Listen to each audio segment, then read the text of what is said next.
America road ప్రమాదంలో మృతి చెందిన జాహ్నవి కందుల కుటుంబానికి 262 కోట్ల రూపాయల పరిహారం చెల్లించేందుకు సియాటెల్ ఒప్పందం కుదుర్చుకుంది. ఈ మేరకు స్పందించిన సియాటెల్ అటార్నీ జాహ్నవి మృతి అత్యంత బాధాకరమని తెలిపారు. అయితే ఈ పరిహారంపై ఇంతవరకు ఆమె కుటుంబం తరపు అటార్నీ స్పందించలేదు.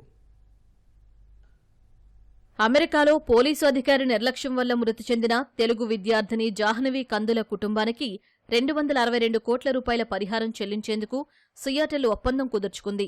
ఈ మేరకు సిటీ అటార్నీ ఎరికా ఎవాన్స్ ప్రకటన విడుదల చేశారు. జాహ్నవి మృతి అత్యంత బాధాకరమని, ఈ పరిహారంతో ఆమె కుటుంబానికి కాస్తైనా ఉపశమనం లభిస్తుందని సియాటెల్ అటార్నీ ప్రకటనలో పేర్కొన్నారు.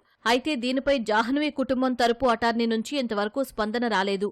ఈ కేసులో పరిహార ఒప్పందం కోసం ఇరుపక్షాలు గత వారం కోర్టులో దరఖాస్తు దాఖలు చేశారు.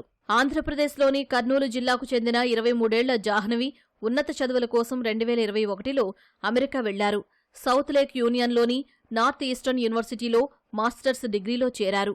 2023 జనవరి 23న రాత్రి ఆమె రోడ్డు దాటుతూ ఉండగా వేగంగా వచ్చిన పోలీస్ పెట్రోలింగ్ వాహనం ఢీకొట్టింది. ఈ ఘటనలో తీవ్రంగా గాయపడిన జాహ్నవి అక్కడికక్కడే ప్రాణాలు కోల్పోయారు.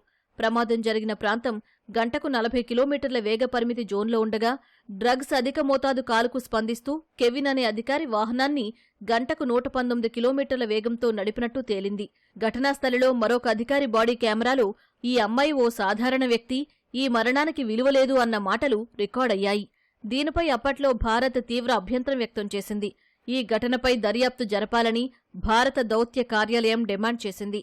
ఈ ప్రమాదంపై విచారించిన ఉన్నతాధికారులు పోలీస్ శాఖ ప్రతిష్టను దిగజార్చేలా, ప్రజల నమ్మకం సన్నగిల్లేలా మాట్లాడినందుకు డానియల్ ఆడెర్ అనే అధికారిని విధుల నుంచి తొలగించారు.